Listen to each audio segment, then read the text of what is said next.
So hi welcome back to our dark world dark Param, जहाँ पे मैं आप सबके साथ हुए या फिर मेरे खास लोगों के साथ हुए कुछ भी हॉरर इंसिडेंट्स मैं आप सबके साथ में एक स्टोरी के रूप में शेयर करता हूँ। एंड चाहता हूँ उन स्टोरीज से या फिर उन इंसिडेंट से आपको कुछ सीखने को मिले। By the way, happy new year आप सभी को। नया साल आप सभी को बहुत बहुत मुबारक हो। एंड जैसे मैं भी काफ़ी दिन से इन रेगुलर हूँ, मैंने स्टोरी बनाई ही नहीं है। 1 to 1.5 मंथ से मैंने स्टोरीज बिल्कुल बनाना ही छोड़ दिया था। लाइक उसका रीज़न ये था कि मेरा पीसी या लैपटॉप दोनों के दोनों ख़राब हो चुके थे। सो मेरे पास में अलग कोई ऑप्शन नहीं था, थर्ड ऑप्शन था नहीं। एंड कुछ तो मेरी भी गलती थी, मैंने भी काफ़ी इस चीज़ को लाइक इग्नोर किया, मेरा भी मन नहीं किया स्टोरी बनाने। I am sorry that 25 start हो चुका, तो इस ईयर मैंने खुद से ही एक लाइक प्रॉमिस किया कि इस बार मैं पूरा रेगुलर रहूँगा। एंड पूरे ईयर्स मैं रेगुलरिटी के साथ में वीडियोस अपलोड करूँगा। एंड आप सभी से भी रिक्वेस्ट है कि आप भी एक मोटिव बनाओ इस साल के लिए कि मैं इस चीज़ में रेगुलर रहूँगा या फिर इस चीज़ में इंटरेस्ट दिखाऊँगा। लाइक ये साल मैं पूरा उस अपनी चीज़ को, जिस चीज़ में मैं चाहता हूँ उसको पूरा दूँगा। सो आप सभी से वही रिक्वेस्ट है कि आप एक मन बना लो किसी चीज़ को करने का। एंड मेरी तरह मैं भी देख रहा हूँ कि इस चीज़ को मैं पूरा, अगर मैंने खुद से प्रॉमिस किया तो मैं इसको आगे रेगुलर चलाऊँ। तो आप सभी से भी वही सेम रिक्वेस्ट रहेगी। एंड जो आज की स्टोरी है, ये स्टोरी अमन एंड शिवानी की है। एंड जो अमन एंड शिवानी है, ये और कोई नहीं, मेरे कॉलेज टाइम के फ्रेंड्स हैं। लाइक कॉलेज टाइम पे हम लोग साथ में ही पढ़ा करते थे। एंड इन दोनों का ऐसा था कि ये दोनों ही ऑलरेडी रिलेशनशिप में थे। 2020 में इन लोगों ने बाद में लव मैरिज की थी। लाइक फैमिली मानी नहीं थी, बट मैंने लव मैरिज की थी। सो उसके बाद में इन लोगों ने, ऐसा हुआ कि इनकी फैमिली बाद में जब हुई शादी वगैरह, उसके बाद में घर वाले सब मान चुके थे। बट कुछ कुछ मिसकम्युनिकेशन रहती थी फैमिली में, तो ये लोग अपना अलग ही बाहर ही रहना पसंद करते थे। तो 2021 में अमन की जॉब जयपुर से हैदराबाद के लिए लगी थी, तो शिवानी को भी उसके साथ में जाना था। तो ये दोनों बाद में यहाँ जयपुर से अपना जो भी शिफ्टिंग के लिए सामान था वो लेके सारा कुछ बस वहाँ के लिए, हैदराबाद के लिए निकल जाते हैं। और जाने के बाद में जो अभी इंटरव्यू था वो सारा कुछ क्रैक करके अमन फिर बाद में फ्लैट हैंडिंग में लग जाते हैं ये लोग। या फ्लैट वगैरह काफ़ी ये लोग सर्च करते हैं, तो इन्हें फ्लैट काफ़ी कॉस्टली भी मिल जाते हैं। एंड काफ़ी नॉर्मल फ्लैट्स भी बहुत मिले, उनमें वो सब नीट एंड वो उतने साफ़ सफाई के अकॉर्डिंग। कभी कहाँ पे लाइटिंग का इशू, मतलब लाइक इलेक्ट्रिसिटी का इशू, कहीं पे पानी का इशू, वो सारी चीज़ें देखनी पड़ती है। सारा कुछ बैठा के फिर सारी चीज़ें देख के फिर उन्होंने एक बजट में एक फ्लैट लिया था, जो कि केवल इन्हें 12,000 में मिला। एंड ये 12,000 में इन्हें इलेक्ट्रिसिटी फ्री मिल रही थी। एंड बस उन्हें पानी का खर्चा था, वो इनका खुद का था। तो इन्होंने फिक्स कर दिया। ये जो फ्लैट था ये एक अपार्टमेंट था। लाइक एक अपार्टमेंट था जिसमें ऑलमोस्ट 15 to 20 फ्लैट्स थे, जो जहाँ पे इन्होंने भी फिक्स कर लिया कि हाँ अच्छा है फ्लैट, हम लोग यहीं पे रहना स्टार्ट कर देंगे। तो इन्होंने सारी शिफ्टिंग वगैरह की। एंड कुछ सामान था इनका जो जयपुर में था, वो इन्होंने कार्गो के थ्रू मंगाया था। लाइक इनकी जो बाइक थी वो, इनके कुछ जो एसेंशियल्स कपड़े थे अलग से, वो सारे इन्होंने बस वैसे कार्गो के थ्रू मंगवाए थे। जब कार्गो के थ्रू सामान से इनका जितना भी आता है, लाइक ये जो टाइम था, हाँ, ये टाइम जुलाई से अगस्त का टाइम था। इस टाइम पे बारिश का मौसम होना ऑब्वियसली नॉर्मल है कि बारिश होना एन टाइम रहता ही है। सो जिस दिन ये शिफ्ट करते हैं एंड उस दिन इनका कार्गो के थ्रू सारा सामान भी आ जाता है, तो इस दिन ये लोग जैसे सारी शिफ्टिंग करते हैं तो इन्हें पता चलता है कि जो कार्गो के थ्रू इनका जितना भी सामान आया था, इनके कपड़े वगैरह, वो सारे भीग चुके थे। लाइक उन्होंने हम बॉक्स में पैक किया था सारी चीज़ें, बट फिर भी वो भीग चुकी थी। तो जैसे घर पे आते हैं तो शिवानी क्या करती है, वो जितने भी कपड़े थे जो भीगे हुए थे, उन सबको वो रूफटॉप पे जाके, जो अपार्टमेंट था उसके रूफटॉप पे जाके सुखा के फिर नीचे आ जाती है। एंड ये अपनी सारी शिफ्टिंग में लग जाते हैं। शिफ्टिंग करते करते इन्हें लगभग 7 से 8 बज चुके थे। तो ये लोग डिसाइड करते कि अब खाना बनाना, लाइक अब खाना बनाने से वैसे भी काफ़ी ज़्यादा थक चुके थे कि खाना बना नहीं पाएंगे। तो ये लोग डिसाइड करते हैं कि हम लोग बाहर ही जाके किसी ढाबे पे, किसी रेस्टोरेंट में जाके खाना खा के आ जाते हैं। तो ये दोनों फिर वहाँ से जाते हैं एंड पास ही के रेस्टोरेंट में खाना खाने चले जाते हैं। ये खाना खा के लगभग 9:30 9:15 के करीब वापस घर के लिए निकल आते हैं। ये घर आते हैं तो रास्ते में ही बारिश फिर से स्टार्ट हो जाती है। ये जल्दी जल्दी घर पे पहुँचते हैं। शिवानी को पता था कि मेरे कपड़े सारे के सारे ऊपर सुखाए हुए थे, जो अभी तक मैं भीग चुके हूँ। तो शिवानी घर पे जाते ही सीधे अमन से बोलती कि मैं कपड़े लेके आती हूँ रूफटॉप से। ऐसा बोल के शिवानी कपड़े लेने के लिए छत पे चली जाती है। वो जब छत पे जाती है एंड अपने कपड़े देखती है तो वो कपड़े काफ़ी ज़्यादा भीग चुके थे। शिवानी उन कपड़ों को जैसे ही उठाती है, सारे के सारे कपड़े उठाती है एंड बस निकलने ही वाली होती है नीचे के लिए, तो वो देखती है कि जो रूफटॉप है, रूफटॉप पे एक अंकल एंड एक आंटी है, वो वहाँ पे खड़े हैं वॉल के साइड पे। लाइक उनकी बैक है, वो शिवानी की तरफ है एंड वो वॉल के जस्ट पास में खड़े हैं एंड दोनों के दोनों बस नीचे की तरफ देख रहे हैं। शिवानी को काफ़ी अजीब लगता है कि 9-10 बजे कौन बारिश में भीगेगा। लाइक ये काफ़ी ज़्यादा अजीब होता है। शिवानी उनको आवाज़ लगाती है कि कौन है अंकल आंटी, कौन, क्या हुआ, कोई मदद चाहिए, कुछ हेल्प चाहिए आपको? बट उनका कोई भी रिस्पॉन्स नहीं आता। शिवानी बस वहाँ से फिर इग्नोर करके जस्ट स्टेयर्स की तरफ घूम के बस नीचे जाने ही वाली थी। तभी शिवानी को आवाज़ आती है किसी चीज़ के गिरने की, जैसे कोई चीज़ नीचे गिरी है। शिवानी को उसी टाइम पे एक चीज़ स्ट्राइक करती है कि वो अंकल आंटी वो नीचे देखते हैं। शिवानी को सब कुछ समझ आता है कि शायद वो कुछ ना कुछ उल्टा करने वाले थे। शिवानी पीछे मुड़ती है, वहाँ पे अंकल आंटी नहीं होते। शिवानी वहाँ से भाग के सीधी वॉल की तरफ देखती है, तो वॉल से उसे दिखाई देता है ये अंकल एंड आंटी, उन्होंने सुसाइड कर लिया। शिवानी वहीं पे वो चीज़ प्रोसेस नहीं कर पाती, वो काफ़ी ज़्यादा डर चुकी थी। वो वहाँ से बहुत तेज़ अमन की आवाज़ लगाती है एंड वहाँ से सीधा कपड़ों को वहीं पे छोड़ के सीधा का सीधा नीचे की तरफ भागती है, अमन को आवाज़ देते हुए। अमन को जगाती, अमन को बोलती है कि ऊपर आंटी अंकल ने उन्होंने सुसाइड कर लिया, नीचे को। अमन भी भागता है एंड 1-2 फ्लैटमेट इनके जो पास वाले थे उन सबको भी जगाते हैं, उन सबको भी बोलते हैं कि आप चलो एक बार, किसने सुसाइड कर लिया है। सारे के सारे लोग, लगभग 10-15 लोग ये नीचे जाते हैं देखने के लिए। ये जब नीचे जाते हैं एंड जो शिवानी जिस जगह बताया था वहाँ पे जाते हैं एंड देखते हैं तो वहाँ पे कोई भी नहीं है। लाइक वहाँ पे किसी की डेड बॉडी नहीं है, कोई भी वहाँ पे नहीं है। शिवानी काफ़ी बोलती है, अमन भी बोलता है कि ऐसा कैसे हो सकता है, तुमने बोला एंड यहाँ पे ऐसा नहीं है जी, शायद तुम्हें कोई भ्रम हुआ होगा। फ्लैटमेट तो सारे के सारे इनके लिए नए थे, तो वो लाइक उस टाइम पे वो इनके लिए काफ़ी हम्बल थे। बोलते कि हाँ बेटा, आपने शायद कुछ ना कुछ ऐसा देख लिया होगा, बाकी भ्रम है आपका, ऐसा कुछ भी नहीं हुआ है। होता तो हमारे सामने होता, इतनी जल्दी तो चीज़ें कैसे गायब हो सकता। शिवानी अपने फ्लैट की तरफ जाने लगते हैं, लाइक स्टेयर्स से फिर ऊपर जाने लगते। तभी शिवानी को वापस याद आता है कि मेरे कपड़े जो मैं ऊपर ही छोड़ के आ गई थी। तो वो अमन को बोलती है कि मैं अपने कपड़े लेके आती हूँ। तो ऐसा बोल के शिवानी बस अपने कपड़े लेने के लिए फिर से वहाँ पे जा रूफटॉप पे गई और वो कपड़े सारे के सारे उठा के वो नीचे लेने के लिए जा रही है। वो जैसे वहाँ पे पहुँचती है एंड अपने कपड़े उठाने ही वाली होती है, तो उसे दिखाई देता है कि वो अंकल एंड आंटी वो तो नीचे कूदे ही नहीं थे, वो अभी भी उसी जगह पर खड़े हैं जहाँ पे वो पहले खड़े थे। शिवानी उस टाइम पे काफ़ी ज़्यादा डर जाती है। शिवानी वहाँ से फिर से चिल्लाते हुए अमन को आवाज़ देती है, अमन अमन, और वो सीधा नीचे की तरफ भागती है, कपड़े भी नहीं उठाती। जब वो अमन को आवाज़ लगाती है अमन अमन, तो अमन भी आता है। अमन भी बोलता है क्या कि तुम्हें हो क्या गया है, तुम ऐसे क्यों कर रही हो? तो वो अमन को सारी बात बताती है कि मुझे फिर से वो अंकल आंटी वहीं पे दिखे थे। तो अमन भी उसके साथ में चल देता है कि ठीक है, मैं तुम्हारे साथ में चलता हूँ, मैं भी देखूँ कौन है। अमन एंड शिवानी दोनों के दोनों अब ऊपर जाते हैं। शिवानी काफ़ी ज़्यादा डर चुके थे, बट साथ में अमन था, तो लाइक उसका भी थोड़ा कॉन्फिडेंट था कि ठीक है, अमन साथ में तो इतनी कोई दिक्कत नहीं होगी। दोनों के दोनों जब ऊपर जाते हैं तो उस टाइम पे जब देखता है तो अमन देखता है कि वहाँ पे तो कोई भी नहीं। तो वो शिवानी से कहता है कि ये शायद तुम्हारा भ्रम होगा जो तुम्हें हो रहा है, लाइक हम नई जगह आए हैं तो तुम्हें ऐसी चीज़ें बस फील हो रही है जो कि एक्चुअल में है नहीं। तो शिवानी के साथ में वो जाके वो सारे कपड़े उठाता है, फिर शिवानी को लेके बस नीचे के लिए आ जाता है। शिवानी के दिमाग में वो सारी चीज़ें अभी भी चल रही थी, कैसा कैसा हो सकता है। एक बार होता है समझ में आता है, बट 2-2 बार उसे इतना पता था ये कोई भ्रम तो नहीं था। वो उस चीज़ को इग्नोर करती हैं, दोनों के दोनों बस अब अपने कपड़े वगैरह चेंज करके बस सोने लग जाते हैं। नाइट उनकी काफ़ी अच्छी निकलती है। शिवानी को बाद में कोई भी चीज़ फील नहीं हुई थी।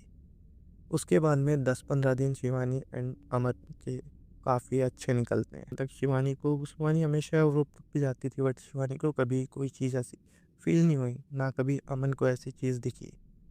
एंड उसके बाद में शिवानी भी मान चुकी थी कि वो शायद मेरा भ्रम होगा, जो मुझे बस फ़ील हुआ था। बट एक्चुअल में ऐसी कोई भी चीज़ वहाँ पे थी ही नहीं। अब लगभग राखी का टाइम आ चुका था, रक्षाबंधन का टाइम आ चुका था। तो उस टाइम पे अमन था, उसे अपने घर जाना था। लाइक इनके घर वाले मान तो चुके थे, बट इनके घर में भी ऐसा कुछ था कि शिवानी एंड अमन ये दोनों साथ में घर नहीं आ सकते थे। तो उस टाइम पे जब अमन था, अमन को गाँव जाना था, अपने घर पे जाना था, जयपुर आना था, फिर अपनी बहन से राखी बंधवाने के लिए। उसी बीच जो शिवानी थी, उसका कोई भाई नहीं था। सो वो भी उस चीज़ के लिए काफ़ी ज़्यादा अलग-सा फ़ील करती थी कि उसका भाई नहीं है, एंड उसे भी लाइक कोई भी हो अपना, तो उसे भी अपने भाई की तो कमी होती महसूस होती है। शिवानी उस वजह से वापस अपने जयपुर वापस आना नहीं चाहती थी। वो बोलती थी कि मैं ठीक है, मैं यहीं पे रहूँगी, तुम एक काम करो, तुम जयपुर जाके आ जाओ। तो इसके लिए अमन अपने वहाँ से हैदराबाद से निकल जाता है। लाइक वो 2 दिन की छुट्टी लेके वहाँ से जयपुर के लिए आया था। बट शिवानी थी, वो वहीं पे रहने वाली थी। तो शिवानी फर्स्ट डे पे शिवानी को कोई प्रॉब्लम नहीं होती। आराम से बहुत सही दिन निकलते हैं। लाइक थी अकेली, बट उसे वो अब चीज़ें फ़ील नहीं होती थी, तो उसके लिए रहना काफ़ी नॉर्मल था, वो रह लेती थी। बट सेकंड रात को जब अमन अपनी रक्षाबंधन बढ़िया ढंग से मना लिया था, एंड नेक्स्ट डे पे लाइक वो 2 दिन के लिए आया था। जैसे आज का दिन है तो आज का निकल गया, कल का दिन था। परसों वो सुबह हैदराबाद के लिए वापस निकलने वाला था। तो जैसे अच्छी रात निकल गई, कल की नाइट थी। तो कल की नाइट में जैसे अमन सो रहा था, उसी टाइम पे नाइट में अमन को शिवानी का कॉल आता है, लगभग 2 बजे के करीब। शिवानी काफ़ी डरते-डरते बोल रही थी कि अमन तुम कब तक आ रहे हो? अमन तुम जल्दी आओ। काफ़ी ज़्यादा डरी हुई आवाज़ में बोल रही थी। अमन को कुछ समझ नहीं आता कि क्या हुआ, आखिर बात क्या हुई है, तुम इतना डर क्यों रही हो? बोली कि नहीं, तुम जल्दी आओ यहाँ पे, मैं अब यहाँ पे नहीं रह सकती। बहुत ज़्यादा डर चुकी थी शिवानी। बट शिवानी को अमन कैसे जैसे उस टाइम पे सँभालता है, लाइक वहीं से कॉल पे बोलता है ठीक है, मैं सुबह जल्दी निकल रहा हूँ, मैं जल्दी आ जाऊँगा वहाँ पे। लाइक उसे भी पता है कि मैं फ़्लाइट से जाने वाला हूँ, तो लाइक थोड़ा बहुत टाइम तो लगेगा, बट कल तक मैं शाम तक मैं पहुँच जाऊँगा कैसे भी करके। सो ऐसा करके शिवानी को बोल के अब उसके बाद में कैसे जैसे शिवानी को कन्विंस कर लेता है, एंड उसके बाद में सो जाता है। हैदराबाद कैसे जैसे अमन वहाँ पे पहुँचता है, फिर पहुँचने के बाद में वो सीधा अपने घर पे जाता है, एंड फ्लैट पे जब जाता है तो वो शिवानी की जो हालत देखता है, वो काफ़ी ज़्यादा अलग थी। लाइक शिवानी की तबीयत काफ़ी ज़्यादा बिगड़ चुकी थी। वो अपने बेड पे सो रखी थी, लाइक उसकी इतनी ज़्यादा वो कमज़ोर हो चुकी थी। लाइक 2 दिन में इतनी ज़्यादा किसी की तबीयत ख़राब होना काफ़ी ज़्यादा अबनॉर्मल होता है। लाइक ये नॉर्मल नहीं है कि एक ही दिन में एकदम से इतनी ज़्यादा किसी की तबीयत ख़राब हो जाए, वो भी बिना किसी रीज़न के। वो शिवानी को उसी टाइम पे उठाता है, एंड सीधा सबसे पहले उसे हॉस्पिटल लेके जाता है। हॉस्पिटल में फिर चेकअप वगैरह कराते हैं। तो चेकअप में क्या आता है कि शिवानी की जितनी भी मतलब बॉडीज़ के जितने भी चेकअप हुए थे, वो सारे के सारे नॉर्मल आ रहे थे। बट शिवानी की कंडीशन थी, वो बिल्कुल भी नॉर्मल नहीं थी। उसकी लाइक उसकी जो शरीर है वो बिल्कुल ऐसे बिल्कुल वीक पड़ चुका था। लाइक उसका चेहरा देख के ही बता सकते थे कि वो काफ़ी ज़्यादा बीमारी से स्ट्रगल कर रही है। पर 2 दिन में इतनी ज़्यादा तेज़ तबीयत ख़राब होना, अमन को बिल्कुल समझ नहीं आ रहा था कि ऐसा कैसे होगा। वो शिवानी को वहाँ से हॉस्पिटल से सीधा घर लेके आता है, जो भी डॉक्टर्स मेडिसिन्स देते हैं कि जो भी रिकवर करने के लिए, अगर तबीयत ख़राब है तो रिकवर करने के लिए सारी चीज़ें लेके फिर वापस जैसे घर पे आता है। फिर शिवानी को फिर खाना-वाना बना के खुद ही बना के खिलाता है। एंड शिवानी से फिर पूछता है कि आखिर तुम्हारे साथ में हुआ क्या? शिवानी उसे पूरी चीज़ें क्लियर बता ही नहीं पा रही थी, कि शिवानी को खुद को क्लियर नहीं है कि उसने उसके साथ में आखिर हुआ क्या? वो कुछ बातों को जैसे वो खुद बातों को घुमा रही थी। अमन को कुछ भी समझ नहीं आ रहा था कि ऐसा कैसे हो सकता है? अमन भी उस चीज़ को समझ नहीं पा रहा था। अमन उससे काफ़ी बार लाइक पूछने की कोशिश करता, बट अमन भी खुद कन्फ्यूज़ हो गया, क्योंकि शिवानी ढंग से बता नहीं रही थी, एंड अमन को भी वो आधी आधी टूटी-फूटी लैंग्वेज में समझ नहीं आ रहा था कि वो कभी बोलती थी वो कि मुझे कुछ चीज़ दिखाई दी, कभी बोलती थी वो मैं छत पे गई, एंड कभी शिवानी बोलती थी कि मैंने पड़ोसियों से झगड़ा कर लिया। लाइक वो पता नहीं क्या बोलना चाह रही थी, कुछ समझ नहीं आ रहा था अमन को। अमन को जब समझ नहीं आता, अमन वो देखता कि शायद इसकी तबीयत ख़राब है, उस वजह से लग रहा है। 2-3 दिन में ये फिर से रिकवर हो जाएगी। बट अब डेली की डेली अमन देख रहा था कि शिवानी की जो हरकतें थी वो काफ़ी ज़्यादा चेंज हो चुकी थी। लाइक शिवानी है वो अमन से ढंग से बात नहीं करती थी। वो अलग-अलग बातें करती थी, लाइक वो ऐसा लग रहा था कि वो शिवानी है ही नहीं। उसका बिहेवियर बिल्कुल चेंज हो चुका था। अमन को अब कुछ समझ नहीं आ रहा कि अब वो किससे बात करे, वो क्या करे? बट अब शिवानी की हालत बद से बदतर हो रही थी। शिवानी ने खाना-पीना बिल्कुल छोड़ दिया था। लाइक वो खाना-पीना बिल्कुल खाती नहीं थी। एकदम चिड़चिड़ी हो चुकी थी। लाइक वो किसी से बात करना पसंद नहीं करती थी। ऑल्दो अब तो वो अमन से भी बात ढंग से नहीं करती थी। वो उसकी बात ना सुनती थी, उस पे चिल्ला देती थी। ये अब अमन के लिए बहुत ऊपर से जाने लगा था। एंड कभी-कभी तो रात में, आधी रात में शिवानी चिल्लाने लग जाती थी कि देखो वो आ रहे हैं, वो मुझे मार देंगे। एंड कभी-कभी शिवानी अपने बेड से उठ के बाहर अपने हॉल में भागने लग जाती थी। अब जब ये शिवानी की कंडीशन अमन को कुछ समझ नहीं आ रही कि अमन आखिर शिवानी के साथ में हुआ क्या है? तो अमन क्या क्या करता है, सबसे पहले अमन वहाँ से शिवानी को लेके जयपुर के लिए वापस आता है। लाइक उसने घर वालों को कैसे जैसे कन्विंस किया था कि नहीं, अब शिवानी की हालत बहुत ख़राब हो चुकी है, तो इसको मैं कैसे भी करके अपने घर ही लेके आऊँगा। भाई उसने घर वालों से काफ़ी ज़्यादा बहस की थी इसके लिए। एंड इतना ज़्यादा फ़ोर्स करने के बाद में घर वाले भी मान जाते। तो जब वो शिवानी को गाँव लेके आता है, घर वालों के पास में लेके आता है, तो घर वाले जब उसकी कंडीशन देखते हैं, तो जो अमन है उसके घर वाले काफ़ी ज़्यादा रिलीजियस थे। सो अमन की फैमिली क्या करती है कि अमन की फैमिली इतनी रिलीजियस थी, तो वो क्या, उनका मंदिर जाना रेगुलर रहता ही था। तो इनकी जैसे अमन है, इनकी फैमिली है ये प्रॉपर जयपुर में भी नहीं रहती, जयपुर के बस आस-पास में ही एक गाँव में रहती है। लाइक उसके गाँव से थोड़ा ही दूर पास में एक मंदिर था बालाजी का, लाइक हनुमान जी का मंदिर था, जहाँ पे ये लोग हमेशा रेगुलर जाते थे। लाइक हर मंगलवार इनका आना-जाना रहता था मंदिर में। वहाँ पे ऐसी चीज़ें निकाली भी जाती थी। लाइक बहुत लोग थे जो ऐसे आते भी थे, लाइक जिनमें कुछ ना कुछ ऐसी प्रेज़ेंस फ़ील होती थी, कुछ पैरानॉर्मल कुछ भी चीज़ें, तो वहाँ पे लोग जाते थे। तो अमन की फैमिली है वो अमन से बोलती है कि हमें इसे एक बार ले जाना चाहिए, वहाँ पे दिखाना चाहिए अगर ऐसी कोई चीज़ हो तो। लाइक ऑल्दो उन्होंने अमन को भी काफ़ी चीज़ें सुनाई थी इसके रिगार्डिंग कि तुमने काफ़ी ज़्यादा प्रॉब्लम अपने सिर पे ले ली, ऐसी-वैसी उल्टी चीज़ें बहुत बोली। बट अमन ने वो सारी चीज़ें इग्नोर करके अपनी फैमिली को कन्विंस किया कि कैसे जैसे एक बार मंदिर लेके जाओ, अगर कुछ ऐसी चीज़ है तो वो सोल्व हो जाए। अमन की फैमिली है वो भी मान जाती है। ये लोग शिवानी को लेके वहाँ पे मंदिर लेके जाते हैं। शिवानी को जब ये मंदिर लेके जाते तो ये देखते शिवानी को जब ये मंदिर लाइक चढ़ा रहे थे, लाइक उसे अंदर ले रहे थे मंदिर के लिए, एक तरफ से अमन के जो पापा थे उन्होंने शिवानी का हाथ पकड़ा, एक तरफ अमन ने उसका हाथ पकड़ा। ये दोनों जैसे जबरदस्ती उसे अंदर लेने की कोशिश कर रहे थे। तो ऐसा फ़ील हो रहा था कि जैसे उसे शिवानी को लाइक उसे पैर रखने में भी नीचे बहुत ज़्यादा दिक्कत आ रही। शिवानी ने अपने पैर ऊपर कर लिए थे। लाइक वो चिल्ला भी बहुत रही थी, बट उसने पैर ऊपर कर लिए। कैसे जैसे करके अमन की फैमिली में लाइक अमन एंड उसके डैड कैसे जैसे करके उसको फिर भी अंदर लेके जाते हैं। जो वहाँ पे एक बूढ़े से ही पंडित जी बैठते थे एंड बताया था कि उनके अंदर भी लाइक बालाजी आते थे, हनुमान जी आते थे।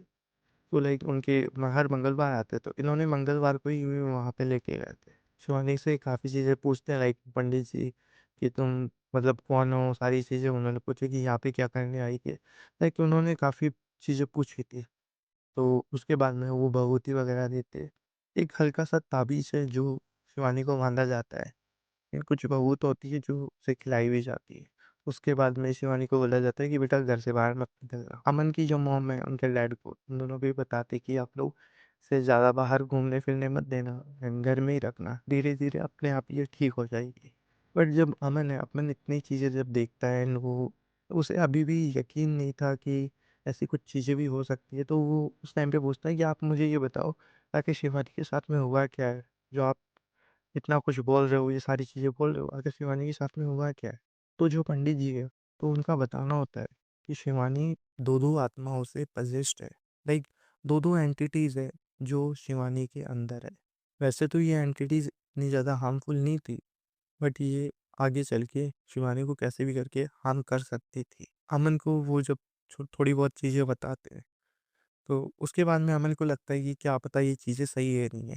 बट अमन भी उस चीज़ को हाँ में हाँ भरता है एंड उसके बाद में ये लोग शिवानी को घर पे लेके आ जाते हैं। उसके बाद में शिवानी की हरकतें धीरे-धीरे लाइक मतलब एकदम से तो सही नहीं होती, बट धीरे-धीरे थोड़ी हल्की-हल्की सही होने लगती थी।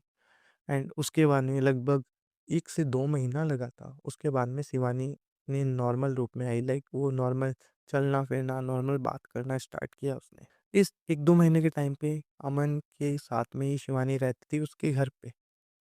लाइक उनकी जो फैमिली नहीं मानी थी, उन्हें भी लास्ट में मानना पड़ा था।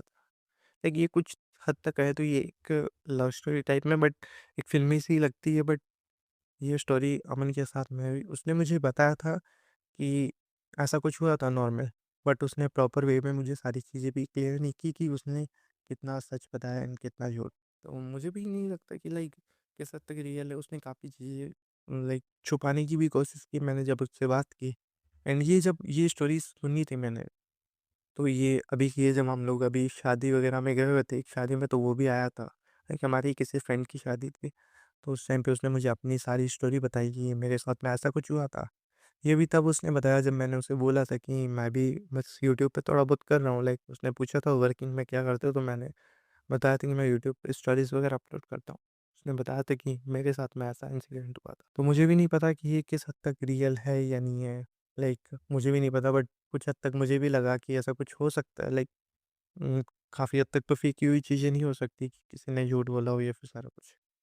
सब आप सबका क्या ओपिनियन है, ये आप मुझे कमेंट में बता सकते हो कि ये रियल है, नहीं है? एंड आप सबसे यही कहना चाहूँगा कि अगर आपके साथ में ऐसा कुछ इंसिडेंट हो तो आप मेरे साथ में शेयर करो। आप सबके साथ में वो आपकी स्टोरीज़ है वो सबके साथ मैं शेयर करूँगा, एंड चाहता हूँ कि ये स्टोरीज़ आप जितनी भी हो वो रियल स्टोरीज़ लेके आओ। लाइक मुझे तो स्टोरीज़ है वो अलग-अलग जगह से उठानी पड़ती है। लाइक मैं कभी कभी मैं रेडिट से उठाता हूँ या फिर कभी मैं किसी से पूछता हूँ। लाइक मुझे ऐसे ही स्टोरीज़ लेके फिर उन सब की स्क्रिप्ट बना के फिर ही सबको सुनानी पड़ती है। तो आप सबसे रिक्वेस्ट है कि अगर आपकी भी कोई स्टोरी हो तो आप मेरे साथ में शेयर करो। मैं आप सबकी ऑलमोस्ट सभी की मैं स्टोरीज़ सबके साथ में शेयर करूँगा। सो अभी के लिए मिलते हैं किसी और स्टोरीज़ में, एंड हाँ, अब से मैं कैसे भी करके रेगुलर होने की कोशिश करूँगा। एंड चाहता हूँ आप स्टोरीज़ अपनी शेयर करते रहो जिससे मैं और रेगुलर रहूँ। लाइक मैं अपना टाइम और ज़्यादा दे सकूँ इस चीज़ को। एंड बस यही था आज के लिए, और मिलते किसी और स्टोरी के साथ में।